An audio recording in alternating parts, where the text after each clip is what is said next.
Vous avez trouvé la question à votre TFE? Formidable. Il faut maintenant la polir. Et pour ça, il y a un panel d'outils. Mais on ne tombe pas sa pelouse avec un bulldozer. Et on ne plante pas, encore moins, un arbre avec une fourchette. Il est important de bien choisir son outil de travail, sa méthodologie. Il faut choisir en effet la méthodologie la plus adéquate à la question de son sujet. Si on n'a pas la méthodologie adaptée à son sujet, on risque de perdre énormément de temps et d'avoir un produit fini qui ne va pas du tout correspondre à ce qu'on souhaitait au départ. Au départ, on pose une question, on tente d'y répondre et il n'y a pas 50 façons nécessairement de répondre à une question. Donc il y a chaque fois une méthode qui convient mieux que d'autres à une question précise qu'on a posée au début du TFE.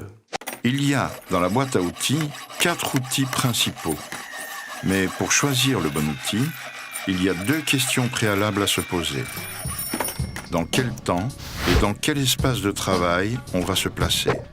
Concernant l'espace de travail, on peut en noter 3. Un espace clinique, les patients, un espace organisation du métier, le cycle de qualité, un espace bibliographique, l'éthique, la déontologie. Concernant la ligne du temps, il faut savoir si on est dans quelque chose de prospectif, quelque chose que l'on va mesurer pour voir ce que cela va devenir, ou si on est dans un aspect rétrospectif, si on va interroger le passé. Il faut également savoir concernant la durée du travail si on est transversal. On prend un moment donné et on regarde ce qu'il y a, ou si on est longitudinal. On va observer pendant une période de temps définie. Après ça, donc, là, quand on a défini ces 2 éléments-là, ces 2 paramètres par rapport au temps et par rapport à l'espace de travail, on va choisir dans les outils. Alors, il y a l'outil quantitatif qui s'intéresse à, comme le nom l'indique, quantifier les choses. Combien d'éléments on a, et donc on va obtenir un résultat qui va être en chiffres, qui va permettre éventuellement de faire des comparaisons avant-après, qui va permettre de faire, si on le veut, des statistiques sur est-ce que c'est significatif ou pas significatif. Donc on est vraiment dans le combien.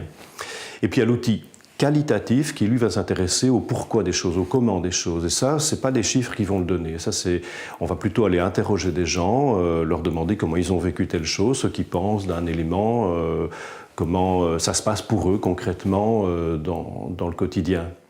Donc ça, c'est le qualitatif. Alors, il y a évidemment la combinaison des 2 qui est la méthode dite mixte, où on va pondérer un petit peu de qualitatif, un peu de quantitatif, pour à la fois mesurer un effet, chiffré par exemple, et puis essayer de comprendre pourquoi ces chiffres ont bougé avec une intervention qu'on aura faite ou que d'autres auront faite dans le processus clinique ou organisationnel dans le métier. Et puis il y a les méthodes où on essaie de se mettre d'accord, et ça ce sont les méthodes de consensus qui permettent de quantifier un degré d'accord par rapport à une proposition, par exemple, et de voir si elle est réalisable ou pas. Tout ça va s'intégrer dans l'ensemble du travail. Si vous avez un doute sur la méthode, il faut reprendre le questionnement, l'objectif, depuis le début. Est-ce qu'il est smart? Est-ce que la question a été bien posée? N'est-elle pas trop large? N'y a-t-il pas trop de questions? Est-ce qu'on a bien fait le tour de la littérature? La littérature va donner une réponse au choix de la méthodologie. Comment les gens qui ont investigué ont eux-mêmes répondu à la question? Est-ce qu'ils ont fait du qualitatif ou du quantitatif? Est-ce qu'ils ont interrogé des gens? Est-ce qu'ils ont mesuré des paramètres biologiques? Tout ça va donner une indication sur ce qu'on pourrait faire, pas pour copier nécessairement ce qui a été fait dans la littérature, mais pour partir de quelque chose qui existe déjà. Vous êtes dans un cantou, dans une maison de repos, donc il y a des gens qui sont déments, profonds, et c'est un peu agité. Il y a des gens qui crient, qui bougent, qui frappent. Et donc, vous êtes interpellé par la situation, vous avez envie d'essayer de l'améliorer. Vous lisez un petit peu ce qui se dit et vous vous rendez compte que des gens essaient de mettre un aquarium dans la pièce où ces gens sont rassemblés. Alors, vous arrivez à convaincre la direction d'une maison de repos que c'est bien d'acheter un aquarium, on l'installe, on le met, et les gens, au lieu de regarder le mur en face d'eux d'un regard vide, ils regardent les poissons nager dans l'eau.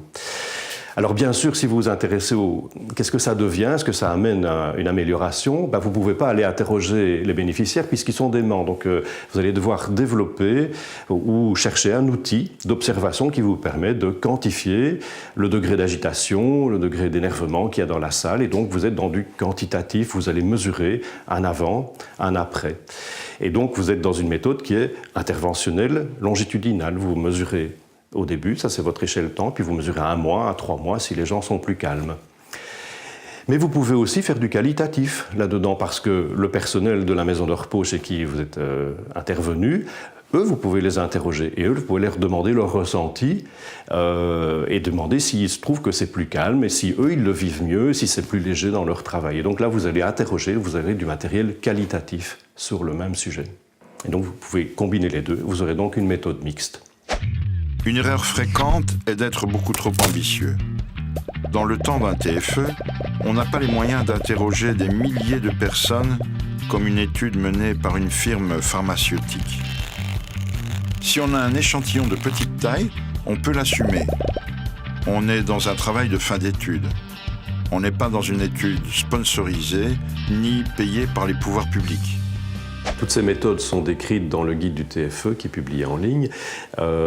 Chaque méthode est décrite dans ses indications, ses éventuelles contre-indications, et des hyperliens sont proposés pour des points plus techniques que chacun ira lire en fonction de ses besoins. Dans un TFE, ce qui est important pour le lecteur et pour vous également, c'est la cohérence.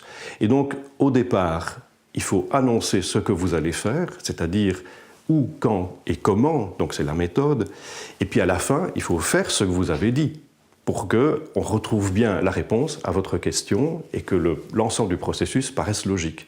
On dit ce qu'on va faire, on fait ce qu'on a dit. La méthodologie, c'est un outil. C'est ce qui va nous permettre de traiter la question. Je dirais la question, c'est le diamant brut. La méthodologie, c'est l'outil qui permet de tailler le diamant brut pour que ce soit quelque chose de clair, de net et qui apporte soit du savoir ou au moins une meilleure pratique ultérieurement. On ne peut pas commencer au jour 0 son TFE avec la méthodologie, le sujet précis, la bibliographie, sinon votre TFE est fini avant d'être commencé. Le TFE est quand même un processus. Où la méthodologie, à un moment donné, doit être déterminée, sinon le processus ne peut pas évoluer, ou il évoluera mal, ou plus mal, ou moins bien que prévu. Voilà. C'est comme ça qu'on peut un peu le concevoir. Donc, de nouveau, process, ça veut dire un certain temps. De nouveau, on insiste, plus tôt vous commencez le processus, plus votre processus a des chances de bien se terminer, évidemment.